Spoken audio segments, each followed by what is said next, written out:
This is apropos. Well, the latest fighting comes as the wider region braces for Israeli retaliation following an Iranian ballistic missile strike on Tuesday.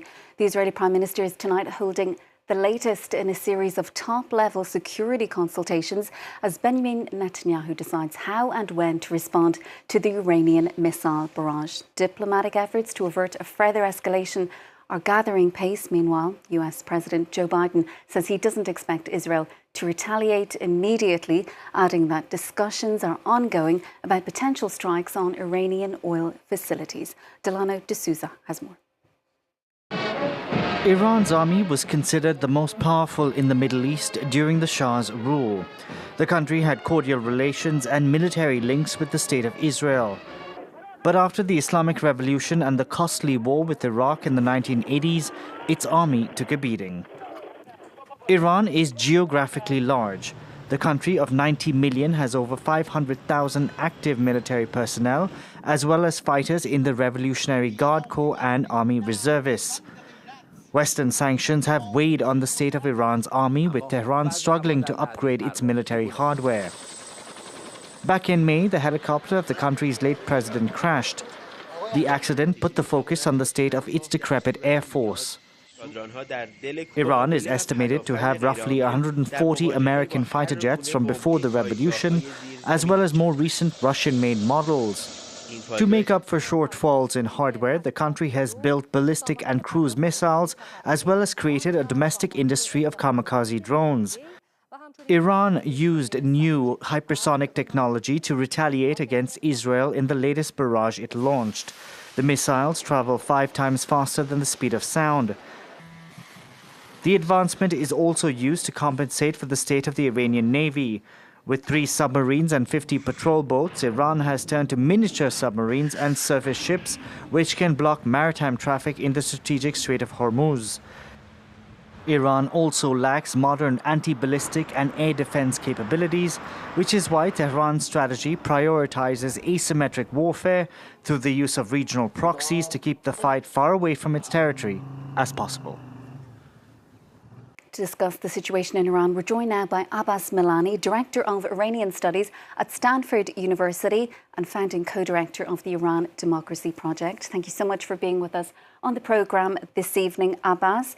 As we heard there in Delano's report, Iran has lots of weapons. Most analysts agree it would not be able to defeat Israel in an all-out war. How do you expect Israel to respond to the Iranian missile attack of Tuesday, and what then for Iran?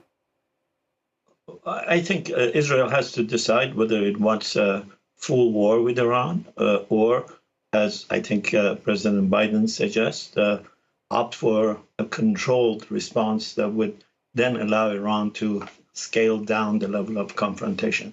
My sense is that Israel believes Iran is now in its weakest moment and has never been as weak as it is now.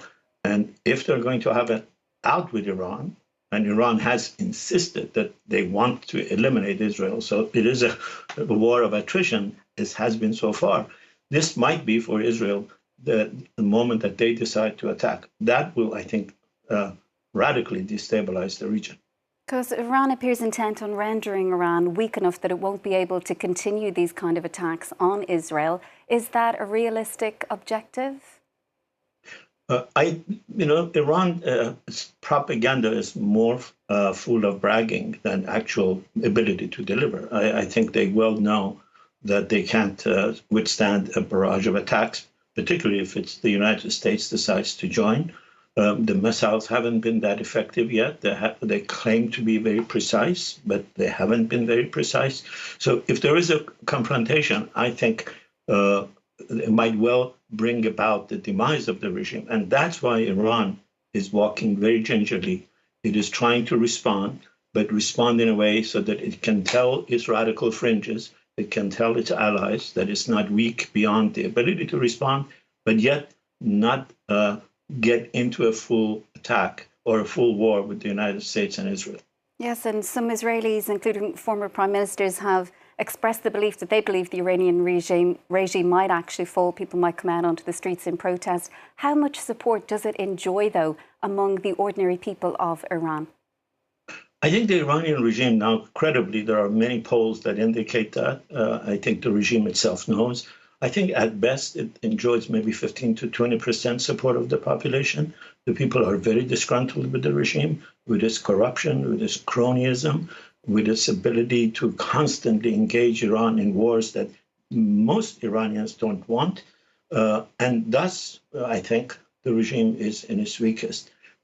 When Iran fought the war with Iraq, I lived in Iran at the time, I taught in Iran at the time, there were thousands of students who volunteered to go to the front. I don't think they will have any volunteers to go fight for them. They can only rely on their most reliable forces, which is the IRGC.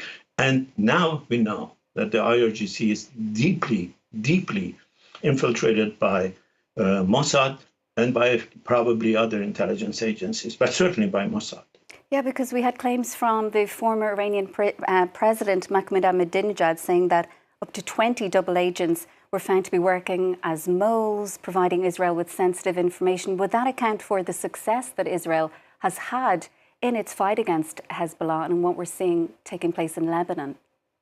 I think it's much more than 20. If you look at all the actions that Israel has done in Iran, including taking the entire nuclear archive of the Iranian regime, carrying it to Azerbaijan and then taking it to Israel, assassinating some of the top scientists, assassinating the head of Iran's military nuclear program in a remarkable coordinated attack, you have to assume that the level of infiltration is much, much higher. And to know exactly where Nasrallah was and go after him there indicates that they are also, I think, fairly deeply entrenched in Hezbollah. There are reports in Iran that Mr. Khamenei has become very worried about who in the top echelon of the IRGC might be a double agent. Hezbollah is very apparently worried about who in their ranks was responsible. The fact that they would buy 3,000 pages that have been absolutely compromised indicates that Israelis knew that they were about to buy all of this and then knew where they were going to buy it, and they succeeded in implanting the devices that they used. And there's speculation as well that Israel, it might be considering, and the US said that this will not be the case, but that it might be considering hitting sites linked to Iran's nuclear program. What do you think is happening there? Is Iran continuing to make progress? Analysts suggesting as well that becoming a nuclear state could offer a new way for the Iranian regime to promote its power abroad, given just the series of events that have happened over the past few weeks, over the past few months. It's really in a weakened position now. Well, I mean, I think if you read or listen to Iranian officials talk in the last few months, you would know that they have clearly lied all along, saying that the only purpose of the program was peaceful. Anyone who watched the Iranian military program knew that they were hedging. They were clearly working towards having the bomb.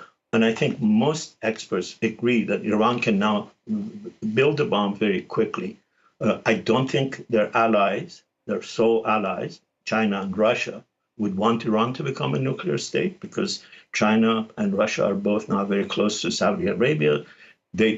China and Russia don't want a full nuclear arms race in the Middle East. And the Iranian regime, I think, knows that if they declare themselves to be a nuclear, they can definitely expect attacks by Israel and the United States. That would, I think, get us into the full war. But that might be the only gamble left for them. And I think. Sorry for cutting across you. Would you believe then that the American-Israeli alliance, that perhaps is the only thing from stopping Iran from going full steam ahead with its nuclear ambitions? I think that alliance, I think that I would be very surprised if the Chinese are not telling the Iranians not to take that step.